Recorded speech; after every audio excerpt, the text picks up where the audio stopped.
여러분, 지금 소프트웨어 개발판이 완전히 뒤집어지고 있습니다. 믿기시나요? 불과 몇 달 전까지만 해도 이게 미래다 하고 외쳤던 기술이 벌써 옛날 기술 취급을 받고 있다는 거요. 아니, 대체 무슨 일이 벌어지고 있는 걸까요?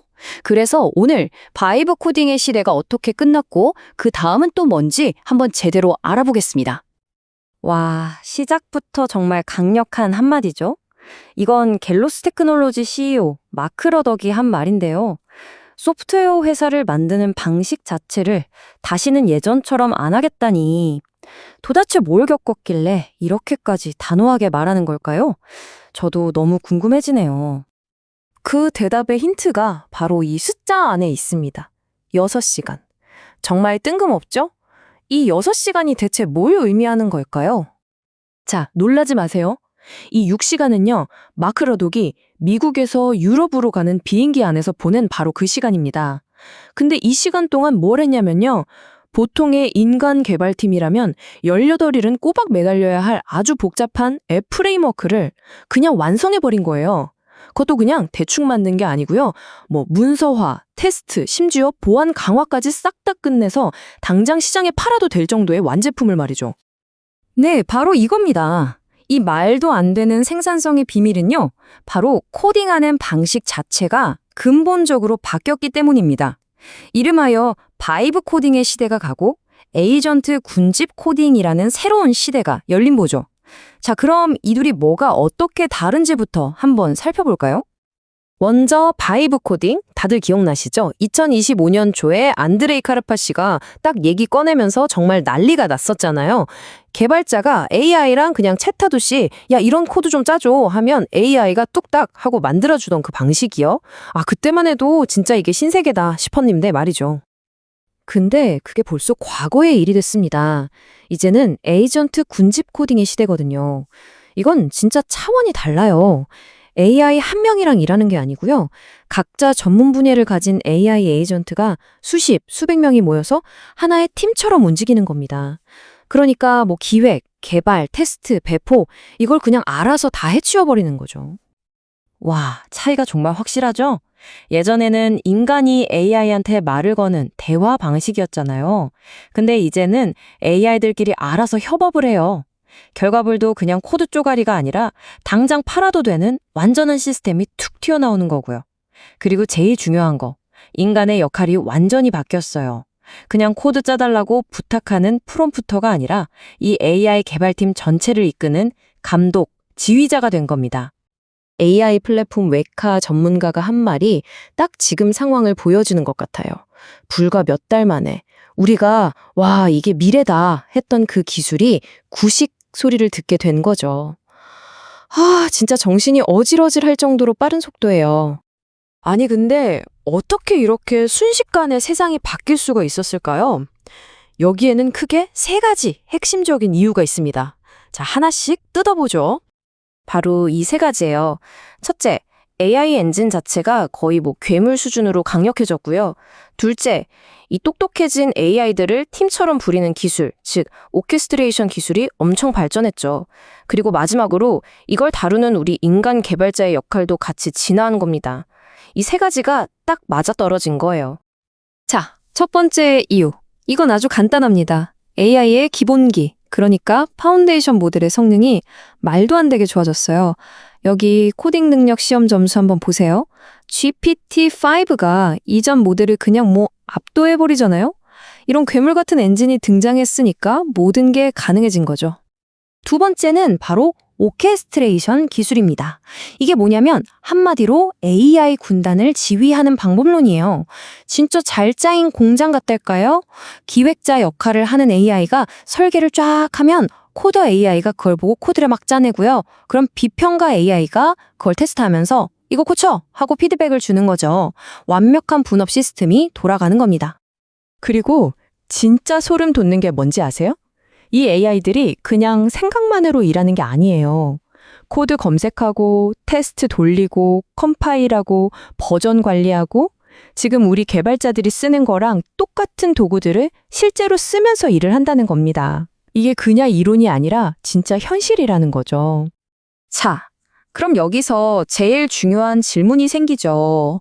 아니, AI가 이렇게까지 다 해주면 우리 사람은 이제 뭘 해야 할까요? 개발자라는 직업은 과연 어떻게 되는 걸까요? 이제부터 이 얘기를 좀 집중적으로 해볼게요. 아마 많은 분들이 속으로 이 질문하고 계실 거예요. 코딩까지 AI가 다 하는데 그럼 개발자는 이제 진짜 필요 없는 거 아냐? 하고요. 결론부터 말씀드리면 그건 아니에요. 일자리가 사라진 게 아니라 역할이 진화한 겁니다. 핵심은 이거예요. 예전에 일을 더디게 만들었던 그 병목 지점이 완전히 다른 곳으로 옮겨갔다는 거죠. 바로 이 말인데요. 예전에는 코드를 쓰는 속도가 문제였잖아요. 근데 이제는 AI가 코드를 순식간에 쏟아내니까 그걸 검증하는 속도가 새로운 병목이 된 거예요.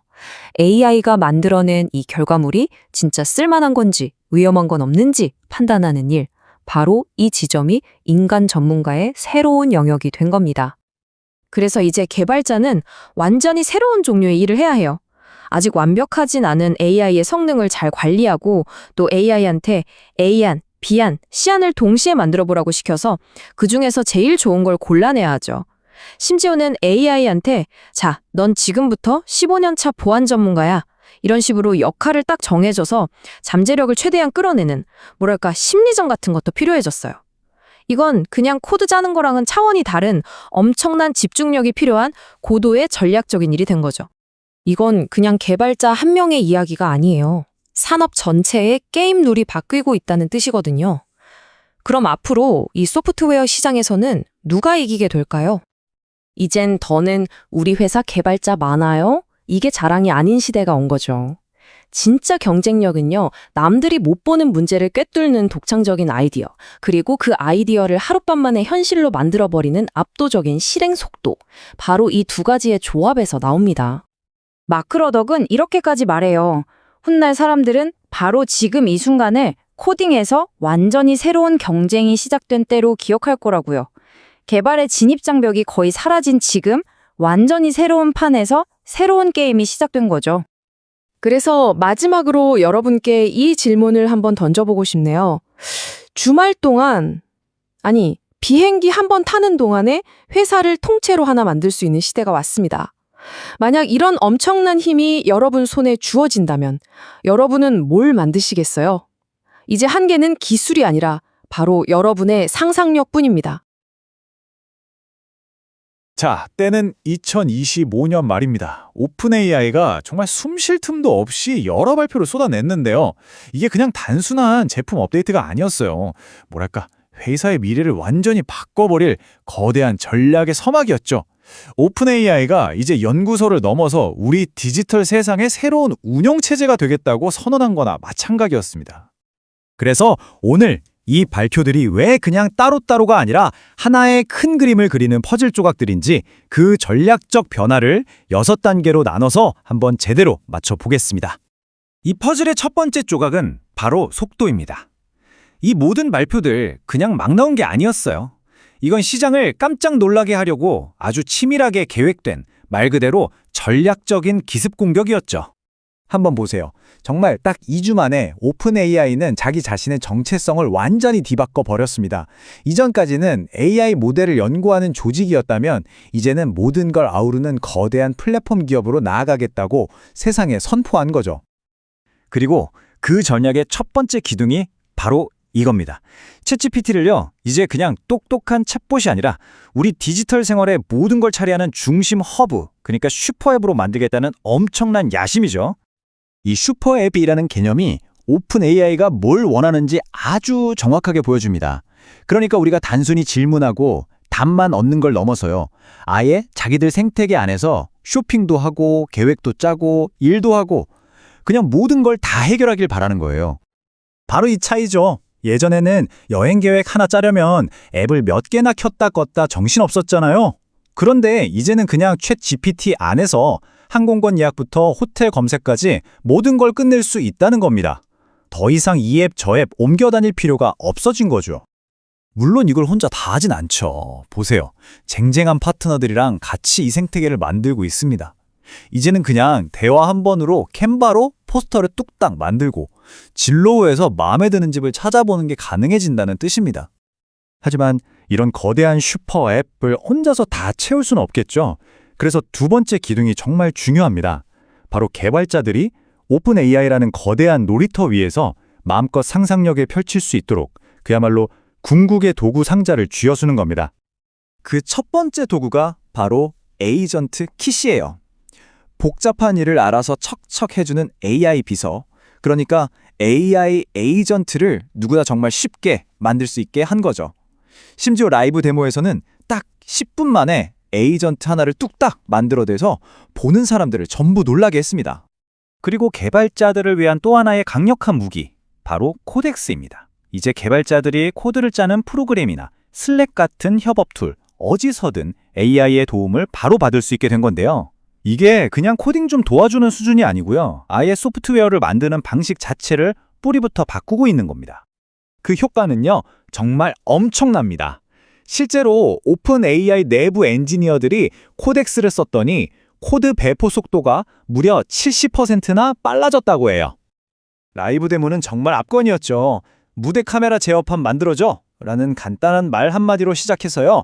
엑스박스 컨트롤러로 카메라를 움직이고 심지어 무대 조명까지 제어했어요. 그러다가 무대 위에서 실시간으로 앱 기능을 추가하기까지 했죠. 이 모든 걸 사람이 직접 코드를 단 한 줄도 쓰지 않고 해냈다는 게 정말 믿기지가 않더라고요. 자, 물론 이 모든 놀라운 일들 뒤에는 이걸 실제로 가능하게 하는 아주 강력한 엔진이 필요하겠죠? 네, 바로 오픈 AI의 새로운 AI 모델들입니다. 아주 복잡한 추론을 위한 GPT-5 프로도 나왔고요. 또 주목할 만한 건 훨씬 저렴하면서도 품질은 높은 음성 모델을 내놨다는 점입니다.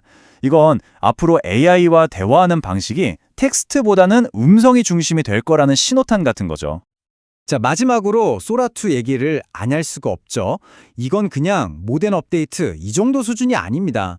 소라2 그 자체가 하나의 거대한 컨텐츠 제작소이자 소비 플랫폼으로 만들어지고 있어요. 새로 나온 독립 앱은 그야말로 폭발적인 반응을 얻었습니다. iOS에서만 출시 5일 만에 100만 다운로드를 기록했는데요.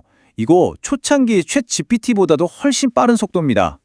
이렇게까지 반응이 뜨거운 이유 중 하나가 바로 리믹스 기능 때문이에요. 다른 사람이 AI로 만든 영상에 내 아이디어를 더해서 또 다른 영상을 만드는, 뭐랄까, 영상 만들기가 하나의 놀이가 된 거죠. 하지만 이 엄청난 창의성 뒤에는 아주 심각한 문제도 따라옵니다. 역시나 바로 저작권 문제가 터져 나왔습니다. 또 진짜와 구별이 불가능한 딥페이크 영상이 마구 만들어질 수 있다는 우려도 커지면서 아주 중대한 윤리적, 법적 질문들을 우리에게 던지고 있죠. 자, 그럼 이제 흩어져 있던 퍼즐 조각들을 다 맞춰볼 시간입니다. 이 모든 발표들을 하나로 쫙 꿰어보면 과연 어떤 거대한 그림이 나타날까요? 전략은 아주 명확합니다. 앱신 챗GPT로 사용자들이 모여도는 앱스토어를 만들고 에이전트 킷과 코덱스로 개발자들이 그 앱스토어에 올릴 프로그램을 만들게 합니다. 그리고 GPT-5 프로나 소라2 같은 강력한 새 모델들이 이 모든 걸 돌리는 엔진 역할을 하는 거죠. 결국 모든 발표는 정확히 하나의 목표를 향하고 있었습니다. 바로 앞으로 나올 모든 차세대 소프트웨어가 바로 자기들 위해서 만들어지고 실행되게 하는 새로운 시대의 운영체제, 즉 OS를 구축하겠다는 거대한 비전입니다.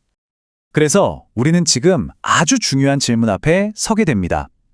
우리가 지금 목격하고 있는 게 어쩌면 AI 시대의 새로운 윈도우나 iOS가 탄생하는 순간은 아닐까요?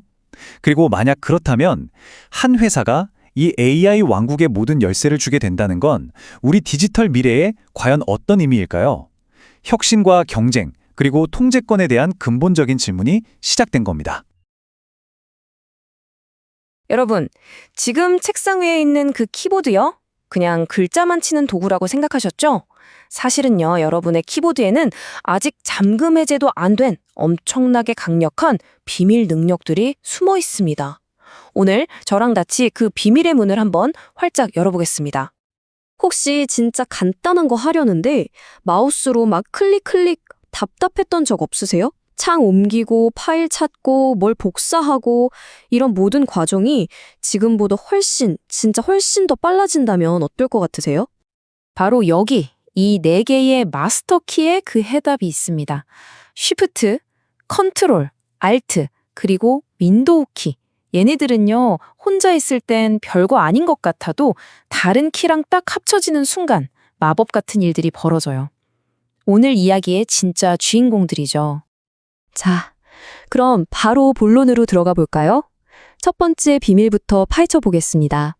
맨날 어지럽게 널려있는 여러분의 화면을 완벽하게 정리하는 바로 그 기술부터 시작할게요. 자, 이 3가지는 진짜 기본 중에 기본인데 모르면 너무 손해예요. 먼저 윈도우 더하기 T. 창이 막 여러 개 떠 있어도 한 방에 바탕화면으로 싹. 그리고 윈도우 E는 팔 탐색기 바로 여는 거고요. 아, 그리고 잠시 자리 비울 때 있죠? 그땐 윈도우 L 딱 눌러서 내 컴퓨터 안전하게 잠그는 거죠. 간단하죠? 이거 진짜 신세계입니다. 마우스에 아예 손도 안 대고 화면을 막 착착 정리하는 거예요. 상상만 해도 편하지 않으세요? 윈도우 키 누른 채로 방향키만 누르면 창이 왼쪽으로 착, 오른쪽으로 착, 위로 누르면 전체 화면, 아래로 누르면 최소화. 와, 진짜 깔끔한 자체죠? 혹시 모니터 하나 더 있었으면 하고 생각한 적 없으세요? 뭐 예를 들면 한쪽엔 업무 자료 쫙 띄워놓고 다른 한쪽엔 개인적으로 찾아볼 것들. 이럴 때 진짜 모니터를 사지 않아도 되는 방법이 있어요. 바로 가상 데스크톱입니다. 이것도 진짜 대박이에요.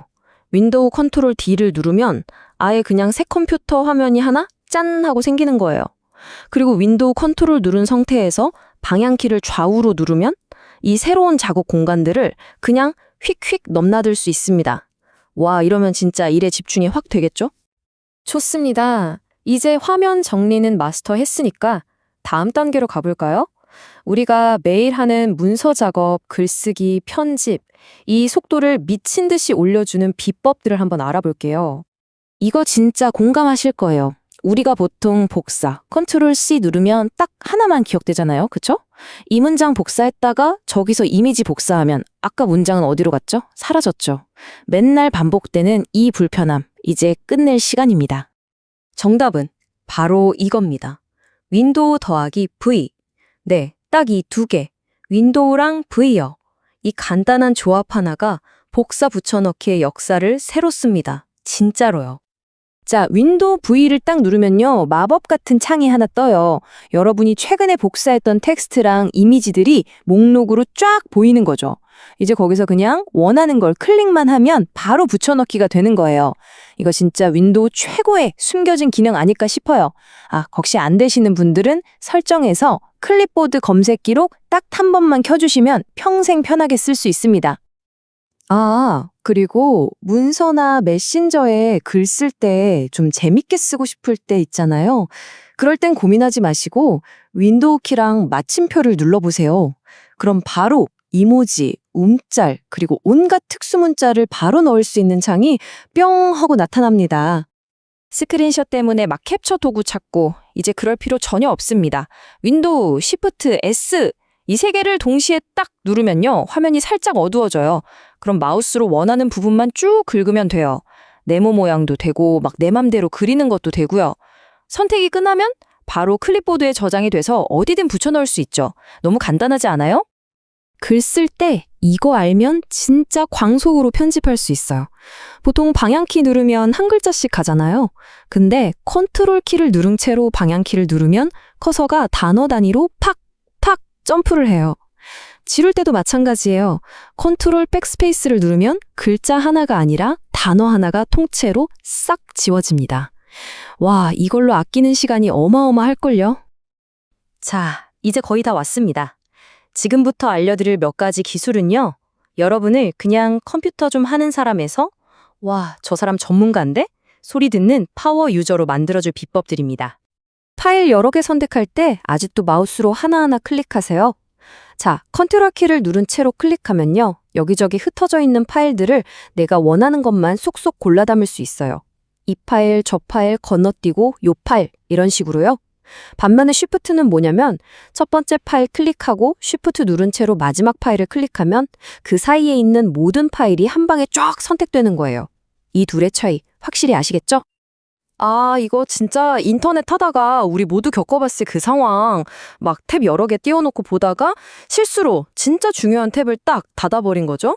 아, 안 돼! 하는 그 순간. 걱정 마세요. 여러분을 위한 생명줄이 있습니다. 바로 컨트롤 쉬프트 T. 이 도합을 기억하세요. 이걸 누르는 순간 방금 닫았던 그 탭이 마법처럼 짠! 하고 다시 살아납니다. 심지어 여러 번 누르면요. 그 전에 닫았던 탭, 그 전전 탭까지 순서대로 다 살아나요. 이거 진짜 구세주 같은 단축키예요. 자, 그리고 이 세 가지는 정말 컴퓨터 사용하는 사람이라면 무조건 외워야 하는 필살기 같은 명령어들입니다. Alt 탭은 열려있는 창들 사이를 휙휙 바꾸는 가장 고전적이고 빠른 방법이고요. 가끔 프로그램이 먹통될 때 있죠. 그럴 땐 당황하지 말고 Ctrl Shift SC. 그럼 작업 관리자가 바로 뜹니다. 그리고 마지막으로 지금 보고 있는 창을 닫고 싶을 땐 Alt F4. 이건 거의 모든 프로그램에서 통하는 만능 종료 키죠. 자, 여기까지 따라오셨다면 여러분은 이제 전문가입니다. 정말 중요한 건 이거예요. 오늘 배운 것들을 통해서 여러분의 키보드는 더 이상 그냥 타자기 같은 도구가 아니에요. 여러분의 생각과 명령을 컴퓨터에 가장 빠르게 전달하는 강력한 지휘본부, 커맨드 센터가 된 겁니다. 생각해보세요. 여러분은 이제 마우스로 느릿느릿 클릭하던 세상에서 벗어나서 키보드로 빠르고 정확하게 명령을 내리는 세상으로 들어오신 거예요. 컴퓨터를 다루는 효율성, 그리고 내가 컴퓨터를 제어하고 있다는 그 느낌 자체가 완전히 달라졌을 겁니다. 자, 그럼 이제 여러분의 차례입니다. 오늘 배운 정말 많은 단축키들 중에서 딱 하나, 이것만큼은 내 걸로 만들겠다 하는 게 있으신가요? 오늘 당장 가장 마음에 드는 단축키 하나만 골라서 의식적으로 한번 써보세요. 그 작은 습관 하나가 여러분의 컴퓨터 생활 전체를 바꿔놓을 겁니다. 컴퓨터 공학. 한때는 성공 보증 수표나 다름없었죠. 그런데 지금 분위기가 심상치 않습니다. 그 단단했던 왕자가 흔들리고 있어요. 기술 강국이라는 한국, 그 심장부에서 대체 무슨 일이 벌어지고 있는 걸까요? 오늘 한번 제대로 들여다보겠습니다. 자, 그래서 이런 질문을 던져보게 됩니다. 한국에서 컴퓨터 과학의 꿈은 정말 끝난 걸까요? 사실 불과 몇 년 전만 해도 이런 질문 자체가 말이 안 됐죠. 그런데 이 질문에 대한 아주 충격적인 단서가 등장했습니다. 바로 이 숫자입니다. 마이너스 47%. 이게 무슨 의미냐면요. 우리나라 최고의 대학이죠. 서울대학교 컴퓨터공학부의 정시 지원 경쟁률이 글쎄 딱 1년 만에 거의 반토막이 나버린 겁니다. 8대1이 넘던 경쟁률이 4대1 수준으로 뚝 떨어진 거죠. 아니, 대체 왜 이런 일이 벌어진 걸까요? 근데 이게 서울대만의 문제라면 그나마 다행일 텐데 그렇지가 않습니다. 전국 주요 대학에서 다 비슷비슷한 현상이 나타나고 있어요. 불과 몇 년 전만 해도 서로 IT 인재 모셔가려고 난리였잖아요. 그거랑은 완전히 180도 다른 아주 차가운 분위기가 감돌고 있는 거죠. 자, 그럼 도대체 무엇이 이 갑작스러운 변화를 만든 걸까요? 그 배후에 아주 강력한 용의자가 있습니다. 요즘 업계 전체를 뒤흔들고 있는 바로 그 힘이죠. 네, 범인은 바로 스스로 코딩하는 AI입니다. 그냥 코드만 뚝딱 짜는 게 아니라 심지어 오류, 그러니까 버그까지 잡아내잖아요. 이런 엄청난 도구가 등장하니까 개발자를 꿈꾸던 학생들 머릿속이 복잡해지는 겁니다. 이러다 내 자리가 없어지는 거 아니야? 하는 근본적인 질문을 던지게 된 거죠. 그리고 이런 불안감이 그냥 잘 모르는 학생들만 느끼는 게 아니라는 게 더 큰 문제입니다. 놀랍게도요, 지금 현업에서 일하고 있는 개발자들 있잖아요. 그분들 10명 중 4명 이상이 AI가 벌써 1년에서 3년차 주니어 개발자 실력을 넘어섰다고 생각하고 있어요. 그러니까 이젠 산업 내부에서부터 진짜 위기감을 느끼고 있다는 뜻이죠. 그러다 보니까 당연히 채용 시장의 판도 완전히 바뀌고 있습니다. 예전에는 그냥 코딩만 잘하면 오케이 하고 여기저기서 데려갔잖아요. 근데 이제는 AI가 웬만한 기본 코딩은 다 해주니까 기업들은 그런 단순 작업자보다는 AI를 부릴 줄 아는, 그러니까 더 큰 그림을 그리고 전체 시스템을 설계할 수 있는 그런 시니어급 인재만 찾게 되는 겁니다. 이게 그냥 그럴 수도 있겠다 하는 막연한 두려움이 아니에요. 보세요. 마이크로소프트, 구글 같은 세계적인 빅테크 기업들이 엄청난 규모의 해고를 단행했죠. 그리고 우리나라만 봐도 1분기 신입 개발자 채용 공고가 거의 20% 가까이 줄었다는 통계가 나왔습니다. 두려움이 그냥 현실이 되어버린 거죠. 이런 분위기는 이제 사회 깊숙이, 특히 우리 부모님들 세대에까지 영향을 미치고 있습니다. 요즘 엄마들 사이에서는 애들 컴공 말고 의대 보내야 한다는 얘기밖에 안 한다. 취업 못할까봐 걱정이다. 이런 말이 나오는 거죠. 한때 자녀의 미래를 보장해주던 최고의 카드가 컴공이었다면 이제는 다시 전통의 강자, 의대가 가장 안전한 선택지로 돌아온 겁니다. 자, 그런데요. 우리가 이렇게 AI 때문에 주춤하고 있는 사이에 바로 옆 나라 중국에서는 완전히 정반대 일이 벌어지고 있습니다. 우리의 가장 큰 경쟁 상대인 중국은요, 오히려 AI를 향해서 전속력으로 질주하고 있어요. 이 표를 보면 정말 극명하게 드러나죠. 한국 학생들은 AI 때문에 불안하다, 피하고 싶다고 느끼는 반면 중국 학생들은 열광하고 경쟁하고 있습니다. 우리한테 AI가 해고라는 단어랑 같이 떠오른다면 중국에서는 딥시크 같은 자국 AI 모델이 나오면서 거대한 AI 골드러시가 시작된 거예요. 대학 가기가 그야말로 하늘의 별 따기가 된 거죠. 이 열기가 어느 정도냐면 이 숫자 671, 이게 중국 국방과학기술대학의 한 이공계학과 합격선인데요. 이게 어느 정도 점수냐면 중국의 서울대라고 할 수 있는 칭화대나 베이징대랑 거의 맞먹는 수준이에요. AI 관련 학과에 가려고 중국 최고의 인재들이 몰려들고 있다는 뜻입니다. 그러니까 아예 문화가 바뀌고 있는 겁니다. 예전에 우리가 록스타나 아이돌을 선망했던 것처럼 지금 중국에서는 AI 연구자나 창업가가 새로운 록스타가 된 거예요. 중국의 가장 똑똑한 학생들이 닮고 싶어하는 우상이 된 거죠. 자, 컴퓨터 공학 인기가 식어가는 거, 이것만으로도 사실 큰 문제죠. 하지만 이건 어쩌면 빙산의 일각에 불과할지도 모릅니다. 한국의 미래를 위협하는 훨씬 더 심각한 문제가 바로 그 아래에 숨어 있거든요. 그건 바로 인재 유출입니다. 이 그래프를 한번 보세요. 독일이나 미국 같은 나라들은 플러스죠. 전 세계에서 AI 인재를 자석처럼 끌어당기고 있다는 뜻입니다. 그런데 우리는 마이너스예요. 애써 키운 최고의 인재들을 반대로 잃고 있다는 거죠. 이게 선진국 중에서는 거의 최악의 수준입니다. OECD 38개국 중에서 35위. 이건 그냥 물이 한두 방울 똑똑 떨어지는 수준이 아닙니다. 말 그대로 국가의 미래를 책임질 기술 인재라는 자원이 마치 댐에 구멍이 뻥 뚫린 것처럼 콸콸 새나가고 있다는 뜻이에요.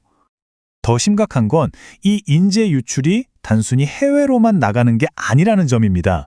대학 캠퍼스 안에서도 일어나고 있어요. 서울대 공대 학장님이 직접 하신 말씀인데 매년 공대에 들어온 신입생 850명 중에 무려 150명이 1년도 안 돼서 의대 가겠다고 학교를 떠난다는 겁니다. 이건 뭐 내부 유출이라고 불러야 할 정도로 심각한 상황이죠. 자, 그럼 이 모든 상황이 우리에게 마지막 질문을 던집니다. 새로 들어온 학생들은 줄어들고 이미 들어온 최고의 인재들은 밖으로 또 다른 분야로 떠나가고, 이런 상황에서 과연 누가 남아서 이 AI 시대의 대한민국의 미래를 만들어갈 수 있을까요? 정말 심각하게 고민해봐야 할 문제입니다.